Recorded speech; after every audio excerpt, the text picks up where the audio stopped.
This video is brought to you by Wix. Hey Wisecrack, Jared here, and today we're talking about a film that's almost as lucrative as that blue furry remake of Dances with Wolves, Avengers Endgame. It's the culmination of 21 films made over the course of more than a decade by dozens of different writers and directors. And considering how so many similarly large projects have crashed and burned, we might have expected a similar fate for the MCU. But 2-point-whatever billion at the box office certainly suggests that there's something about Endgame that resonates with audiences. And while it didn't go the way we were predicting after Infinity War, we at Wisecrack found it to be a pretty satisfying conclusion, and not just because it culminates with a battle so epic that it makes Pelennor Fields look like a small skirmish. How was Endgame able to provide a fulfilling conclusion to so many narratives? To answer that, we're going to be diving deep into each member of Marvel's Trinity: Thor, Captain America, and Iron Man.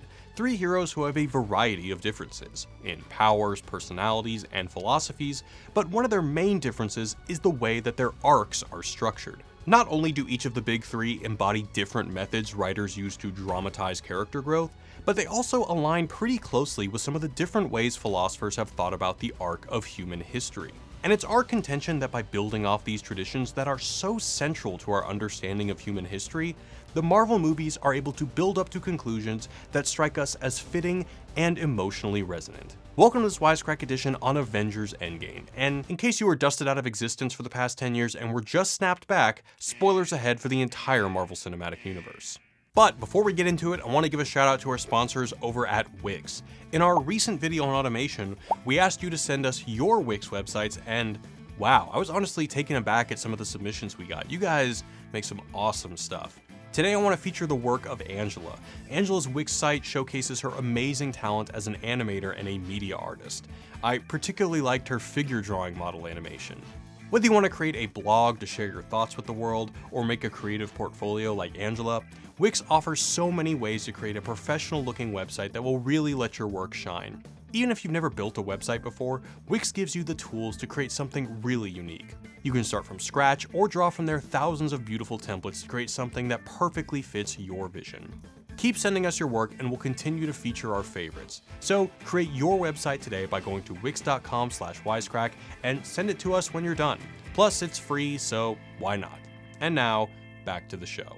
Let's start with the God of Thunder. Thor's arc throughout the films is cyclical. He undergoes a constant process of being on top of the world, only to be brought back down, learning and relearning the same lessons. The first Thor film begins with him about to be crowned king of Asgard, but right before his coronation, Thor's pride and combativeness in invading Jotunheim result in him being cast out of Asgard and unworthy of wielding his hammer, probably the worst day of his 1500-year-long life.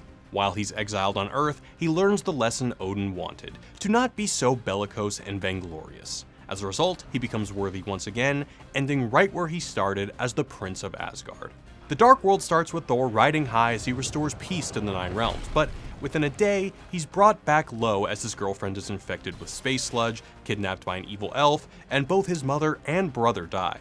His lot here has fallen ever lower than when he was exiled. But by the end, he's saving all 9 realms yet again. Of all the films, it fits most messily into the paradigm, but there's a reason it's widely considered one of the worst Marvel movies. Thor Ragnarok starts off with Thor on top, saving Asgard from Ragnarok by defeating the fire giant Surtur. But again, within a day, he's brought back to his lowest point ever when his father dies, his hammer breaks, and he's sold into slavery on Sakaar. The slaves have armed themselves. I don't like that word. Through the ordeal, he learns the lesson that Asgard is not a place, but a people.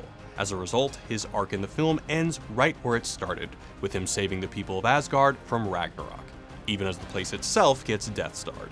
He's also finally crowned king, but the grand cycle in which all these smaller cycles fit isn't over. As King Thor, he's briefly on top, but Infinity War begins with Thanos handing him his ass and killing half his people.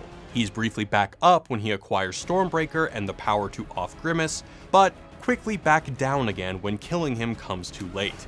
He undergoes a self-imposed exile to his man cave, becoming a slovenly mess and getting pwned at Fortnite. This time the lesson he learns is to accept himself for who he is instead of who he's supposed to be. While Asgardian law and his own ambitions always told him he was supposed to be king, his conversation with his mother reminds him that he is at heart a hero and a warrior. So it's appropriate that after he helps the fellow Avengers defeat Thanos that he abdicates the throne to go off with his friends on awesome adventures all over the universe, ending right back on top. There's some forward progression overall. Thor goes from coveting kingship to no longer desiring it, but for the most part that process of growth is circuitous. Thor expresses this himself in Ragnarok. Dear brother, becoming predictable. I trust you. You betray me round and round in circles we go. See, Loki, life is about growth. It's about change. In addition to his own personal arc cycling back on itself time and again, the same pattern repeats itself across Asgardian history.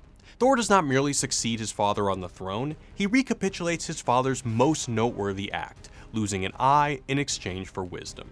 Thor in the films and the comics is based off the pagan deity from Norse mythology. As such, it's particularly fitting that this cyclical storytelling structure should be employed for the character.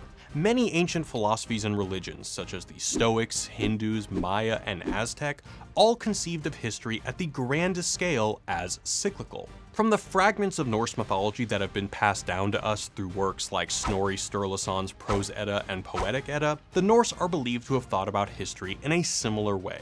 In the Eddas, the original man and woman, Ask and Embla, first emerged from the wood of Ash and Elm. Our current cycle of history concludes with Ragnarok, and afterwards the cycle starts anew with the only two survivors, Leif and Leifthrassir. Likewise, Richard Wagner captured this cyclicality of Norse and Teutonic mythology in his Ring Cycle, which begins with the Rhinegold being stolen from the Rhine Maidens, and after much turmoil resulting in Ragnarok, ends with the gold being reclaimed by the Rhine, right where it started. Neil Gaiman, in his recent retelling of Norse mythology, makes this even more explicit when the 6 gods that survive Ragnarok find a chess set depicting the gods of old in the field where Asgard once stood. They begin to play a game, and as they move the pieces, the drama unfolds exactly as before. Just as the whole cosmological cycle in Norse mythology is always circling back to where it started, so too is Thor's character arc. Captain America, on the other hand, basically has no character arc. The world may change around him, but he doesn't change with it. Famed screenwriting guru Robert McKee criticizes such characters in his book Story. When inner life and outer appearance are, like a block of cement of one substance, the world becomes a list of repetitious, predictable behaviors. It's not as if such a character isn't credible, shallow, non-dimensional people exist, but they're boring. The kind of character he's describing sounds like someone audiences wouldn't want to watch, especially a hero who stays the same for 7 movies, but Captain America is clearly an exception to that rule. There's an initial physical change upon taking the super soldier serum at the start of the first film, but after that, the all-American that people see on the outside is exactly who he is on the inside, and neither changes. Gosh sake, watch your language. That's not going away anytime soon. Even Captain America going up against the American and global governments in Winter Soldier and Civil War don't reveal any new facets of the character that we didn't already know before he roided out. He explained to Dr. Abraham Erskine when they first meet that his patriotism isn't jingoistic, and that he just wants to stand up to bullies. I don't want to kill anyone. I don't like bullies. Project Insight was secretly surveilling American civilians and executing them without due process. The Sokovia Accords barred Good Samaritans from helping those in need and reserved the right to send the Avengers on missions they might find unconscionable, making them more mercenaries than heroes. Both Insight and the Accords sounded like the work of bullies to Rogers, so he fought them. That inner strength is a trait which persists through all the films, beginning before his transformation as he stands up to multiple thugs bigger than himself, and continues on, always getting up and standing alone in the face of overwhelming odds. If I see a situation pointed south, I can't ignore it. Sometimes I wish I could. No, you don't. This is played straight as a callback in Civil War, when Iron Man beats him down, only for Rogers to repeat his quip from the first film. I could do this all day. It's lampooned in Endgame when Cap confronts a past version of himself who knocks him on his butt, with the doppelganger also announcing, I can do this all day. to which the future Rogers replies, yeah, I know. Even Steve is self-aware of the fact that his unchanging nature makes him predictable. But the trope is treated with seriousness again when Captain America, after being beat down by Thanos and having his shield shattered, still gets to his feet, ready to take on him and an entire army single-handedly. And as predictable as it was anything but boring. Avengers! Assemble. Even his cheery optimism is inexhaustible, as shown in Endgame when he's able to see the bright side of life after Thanos' snapping. Half of all life may be dead, but at least there are whales in the Hudson again. And in the same scene, he astutely observes his own lack of character development to Black Widow when he says, "Other people change, but we don't." Like his inner character, Steve Rogers' personal philosophy is equally unbending. This is best summarized by Agent Sharon Carter. In Civil War, Sharon quotes verbatim Cap's most famous speech from the comics. Even if everyone is telling you that something wrong is something right, even if the whole world is telling you to move, it is your duty to plant yourself like a tree, look them in the eye and say no. You move. This unwavering commitment to his moral duties is shown again in Infinity War, where he refuses to sacrifice Vision to stop Thanos, despite the compelling moral calculus of sacrificing a single life to save trillions. We don't trade lives, Vision. Captain America's unchanging nature is even more extreme in the comics. In Mark Millar's Ultimates, Steve Rogers goes straight old man yelling at Cloud about all the ways in which life has changed since the 1940s, from the higher price of clothes and coffee to the way women dress. He spends his days going to the same decrepit gym that's been in his neighborhood since his boyhood, piecing together his old record collection, and spending time with other World War II vets well into their 90s. It might seem like the films portray a Steve Rogers that's seemingly more adaptable to change. Things aren't so bad. Food's a lot better. We used to boil everything. No polio's good. Internet, so helpful. But in many important ways, the times don't change any more than Captain America himself. He was fighting Hydra in 1945 and still fighting them in 2014. Rather than a cyclical version of history, Captain America presents a belief that certain things are eternal, enduring regardless of how much time passes or what new circumstances come about. He shares this view of history with the author of Ecclesiastes, who wrote, "What has been is what will be, and what has been done is what will be done, and there is nothing new under the sun." Among the things which both Steve and Solomon would both agree are immutable throughout the ages are, There's only one God, man. And I'm pretty sure he doesn't dress like that. there's a fixed moral law which doesn't change just because the stakes are high, and human nature doesn't change whether it's 1945 or 2019 or 10th century BCE. And because people are always the same, so are the problems they cause. Thanos was just a more successful Hitler, who was just a more successful Pharaoh, all of whom are more successful than Loki. But the same unchanging human nature is also responsible for the courage that caused people to defend the plains of Wakanda and storm the beaches at Normandy. The last time I was in Germany and saw a man standing above everybody else, we ended up disagreeing. Heroes like Cap are nothing new. They're a steadfast response to a world that continues to face the same perennial problems. Despite being a man out of time, Captain America is relevant in every era. We see this clearest in the comics. In Hickman's Avengers run, the Time Stone sends Captain America to the very end of time. There, Iron Lad tells him, "The perspective you're talking about, it's based on the moralities of a society of individuals and not a collective one. Remember, I lived in your now, and that thinking just has no place in the future." To which Cap replied, "Well, it's too bad I've never really gotten over the past." Like Steve Rogers, Tony Stark is a man out of time, but there's a reason they so often find themselves on opposite sides. The contrast between Captain America and Iron Man is best explained by Reed Richards. "You are a good man. You do good things. Tony, however, it is not as simple as us. He's a future man, trapped in the now. A prisoner, raging against the slow crawl of evolution. His relationships, his morality, his ethics, all of these are highly adaptable, malleable to what he would call the greater good of mankind's necessary survival and undeniable progress." Tony Stark's character arc is all about progress. At the beginning of the first Iron Man, he's completely self-centered, unconcerned by his nickname, the Merchant of Death, or the accusations of war profiteering. But upon seeing the harm his weapons have caused in the hands of terrorists, Stark changes his mind and decides Stark Industries will no longer design weapons. By the beginning of Iron Man 2, he is no longer personally selfish, but his political philosophy, Randian objectivism, is still explicitly founded on selfishness. Rand believed maximizing one's own self-interest is the only rational way to live, an idea that was foundational in her defense of laissez-faire capitalism. This philosophy is on full display in Tony's testimony before Congress. You want my property? You can't have it. But I did you a big favor. I have successfully privatized world peace. In Avengers, he progresses from selfish to fully self-sacrificial, initially criticizing Cap's willingness to die in the line of duty. The only thing you really fight for is yourself. You're not the guy to make the sacrifice play, to lay down on a wire and let the other guy crawl over you. I think I would just cut the wire.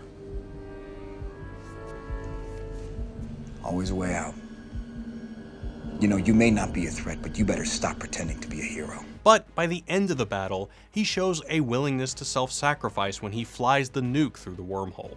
And while he didn't end up losing his life, the brush with death did leave him psychologically scarred, with the third Iron Man film showing him suffering from severe PTSD as a result. It's still a progression of his character in that he's changed by trauma, even if it's not progress in terms of improvement.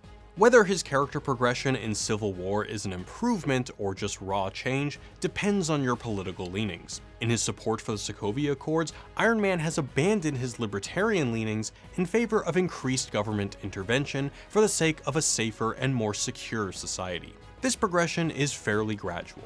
Initially, he supports the Accords in part because, as a futurist, he sees them as inevitable. When I realized what my weapons were capable of in the wrong hands, I shut it down, stopped manufacturing. Tony, you chose to do that. If we sign this, we surrender our right to choose.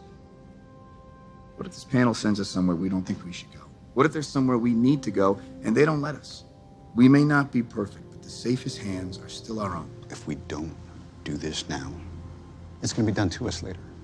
That's the fact. By Endgame, both his personal and political progression reach their conclusions, finding him at the opposite side of the spectrum from where he started. Politically, he's completely abandoned any libertarian leanings he once had, blaming Cap for the snapping because Steve wasn't willing to violate freedoms and liberties in order to, quote, make a suit of armor around the whole world. Personally, he fully goes through with making the ultimate sacrifice, not merely of his life, but in doing so, widowing Pepper and leaving Morgan fatherless in the process. Just as the snap cost Thanos everything, it did the same for Stark. Stark's character, philosophy, and tech all progress fairly linearly. The understanding of history as a linear progression from a more primitive past into a technologically and socially superior future is common among a number of prominent philosophers. Hegel saw history as advancing inexorably toward the German state. Karl Marx conceived of history similarly, albeit as a progression toward communism. For Francis Fukuyama, history had been on a linear path of progress, but history ended with the fall of the Soviet Union and the emergence of liberal democracy worldwide, which, even he admits, did not turn out quite like he conceived. As a futurist, Tony too sees history as a linear and inexorable progression, though he conceives of the end in a far different manner than Hegel or Marx or Fukuyama. He saw the Accords as an inevitable part of that process, but only because of what the world would be up against at the end. A hostile alien army came charging through a hole in space. We're standing 300 feet below it. We're the Avengers. We can bust arms dealers all the livelong day, but that up there, that's the endgame. A more optimistic view comes from Marvel heroes such as Reed Richards, who calls Tony Stark the future man at the end of history, what everyone else is slowly but surely advancing towards. If that's the case, it's entirely appropriate that his character arc in the MCU should be marked by straightforward linear advancement. Perhaps the one view of history that all three heroes conform to is Thomas Carlyle's Great Man theory, who wrote in On Heroes, Hero Worship, and the Heroic in History, the history of the world is but the biography of great men. Certainly the history of the Marvel Universe from 1942 through 2023 is basically a biography of the various members of the Avengers, and none more so than Tony, Thor, and Cap. Each had done more to either accelerate the course of history or change its path altogether than anyone else of their age. This same sentiment is echoed in the comics by Captain America as he exhorts his fellow Illuminati. We shape the world, it does not shape us. As we've seen, this is particularly true of changeless Steve Rogers, but even Tony as he walks the path of progress, and Thor as he turns up and down the wheel of fortune, both shape the world far more significantly than it does them. But we don't love these characters simply because they're the Napoleons and Caesars of their world, seemingly single-handedly charting the course of history. No. We love them in part because there's an appropriateness between the core concept of each character and how their arcs play out. And in the moments when Marvel chooses to break from that clearly established pattern, it's always a deliberate exception and to great effect. Such as Iron Man's final quip as he snaps, circling back to the end of the first film, I am Iron Man. Or Steve Rogers finally accepting that he'd done his duty as a soldier and finally progressing forward with a life of his own. But what do you think, Wisecrack? Did Marvel marry their heroes' core characteristics and story structure in a smart and satisfying way? Or did all the arcs end as unsatisfyingly as a certain show about dragons and ice zombies? Thanks to all our patrons who support the channel and our podcast. Be sure to hit that subscribe button. And before you go, I want to give another shout out to Wix, the destination if you want to build a website. As we mentioned before, we received some awesome website submissions since our automation video. It's actually a really cool feeling to see how enormously talented our viewers are. You can do so much with Wix. From blog to business, they have all the features to make a stunning and unique site. Get started for free by going to wix.com/wisecrack and send it to the email linked below for a chance to be featured in a future video. And as always, thank you so much for watching. Peace.